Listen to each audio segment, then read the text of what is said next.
विभाग प्रमुखांनी माझा संपूर्णपणे घात केलेला आहे। अशा दुतोंडी त्या माणसावरती यापुढे माझा कवडीचाही विश्वास राहणार नाहीये, हे तर मी तुमच्या माध्यमातून जाहीररित्या सांगते।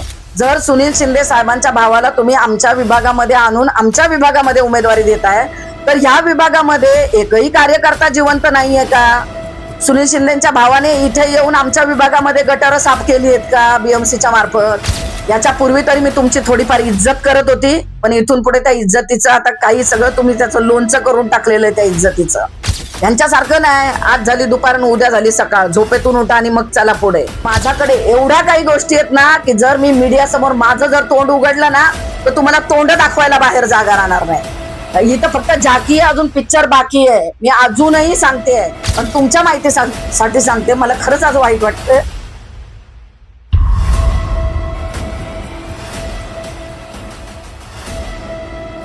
मी जरी उद्या विभागातून निवडून आली, आजही शिवबंधन माझ्या हातात आहे, ते मी चुकूनही काढणार नाही आणि जिंकलेल्याचा गुलाल सुद्धा मी मातोश्रीवरच घेऊन येणार आहे। आज जर आमचे बाळासाहेब असते ना, कधीच त्यांनी मला न्याय दिला असता, कारण मी बाळासाहेबांच्या विचारावर चालणारे सैनिक आहे, पण आम्हाला तो न्याय नाही मिळत आहे।